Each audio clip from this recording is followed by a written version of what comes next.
राष्ट्र सर्वप्रथम, राष्ट्र सर्वप्रथम, राष्ट्र सर्वप्रथम, राष्ट्र सर्वप्रथम। राष्ट्र सर्वप्रथम की बात कार्यक्रम में आप सभी राष्ट्रवासियों का हार्दिक स्वागत है। दौलत राम कॉलेज दिल्ली विश्वविद्यालय में वार्षिकोत्सव का आयोजन किया गया। इस आयोजन में लोकसभा अध्यक्ष ओम बिरला ने शिरकत की। कार्यक्रम को संबोधित करते हुए लोकसभा अध्यक्ष ने सभी छात्राओं को शुभकामनाएं दी और कहा कि मैं सभी के उज्जवल भविष्य की कामना करता हूं। उन्होंने कहा कि मेरी आपसे यह अपेक्षा है कि हम इस बदलते भारत के अंदर भागीदारी ही नहीं, हम नेतृत्व करेंगे। यही हमारा संकल्प होना चाहिए। आत्मविश्वास से परिपूर्ण भारतीय महिलाओं की उपलब्धियां अमृत काल में देश के संकल्पों के साकार होने का विश्वास दिलाती हैं। उन्होंने छात्राओं का आह्वान किया कि वे बाकी महिलाओं के जीवन में बदलाव लाते हुए देश के प्रति अपने लक्ष्यों को निर्धारित करें।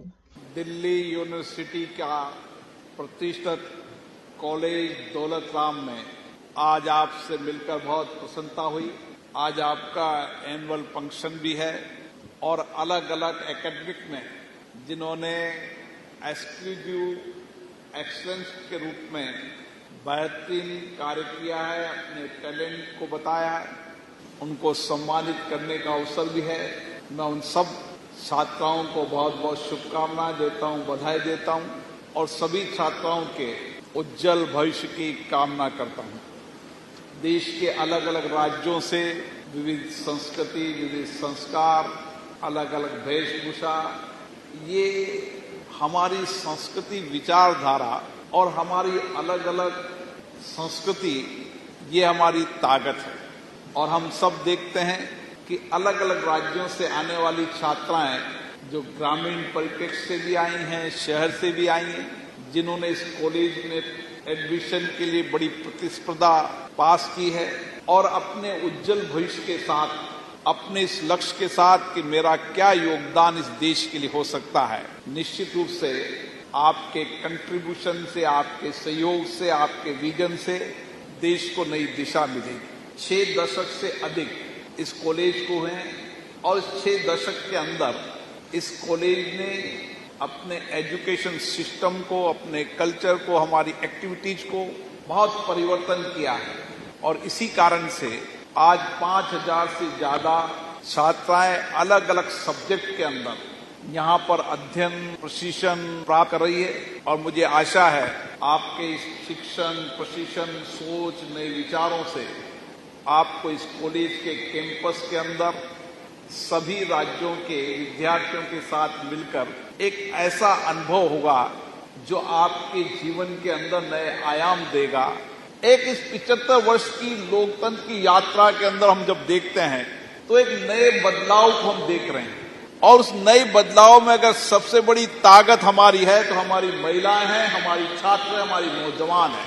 आप कोई सा भी क्षेत्र ले लें, आज सामाजिक क्षेत्र ले लें, विज्ञान का क्षेत्र ले लें, टेक्नोलॉजी का ले लें, प्रोफेशनल में डॉक्टर ले लें, सीए ले लें, आईआईटी ले लें, विज्ञान में ले लें, कोई क्षेत्र ऐसा नहीं जिस क्षेत्र में आज हमारी महिलाएं, नौजवान छात्राएं नेतृत्व नहीं कर रही।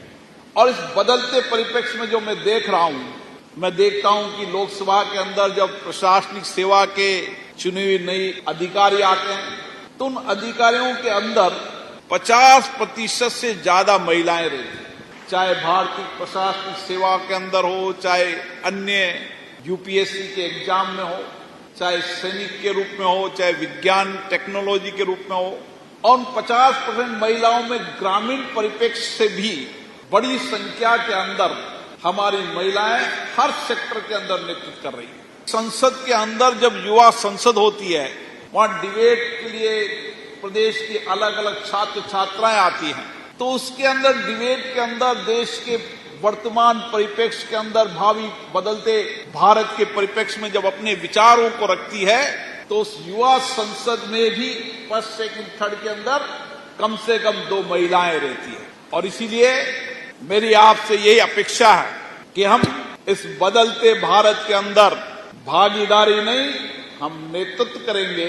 यही हमारा संकल्प होना चाहिए, यही हमारा दृढ़ विश्वास होना चाहिए, यही हमारा आत्मविश्वास होना चाहिए। देश और दुनिया के अंदर हर सेक्टर के अंदर भारत की छात्राएं युवा नेतृत्व करे, इस सपने को जब हम पूरा होते देखेंगे तो बदलते भारत की तस्वीर दुनिया में दिखेगी और एक दिन दुनिया के अंदर भारत की छात्राएं नेतृत्व करेगी। तो आप सबके कारण, आपकी बौद्धिक क्षमता के कारण, आपके नए सोच, चिंतन, इनोवेशन के कारण कोई जिम्मेदारी आपकी है। आप सबको बहुत बहुत शुभकामनाएं, बहुत बहुत बधाई। आज हम इस कार्यक्रम में आपसे विदा लेते हैं। आप अन्य खबरों के लिए बने रहे। राष्ट्र सर्वप्रथम, वंदे मातरम, जाग उठा है भारत। राष्ट्र सर्वप्रथम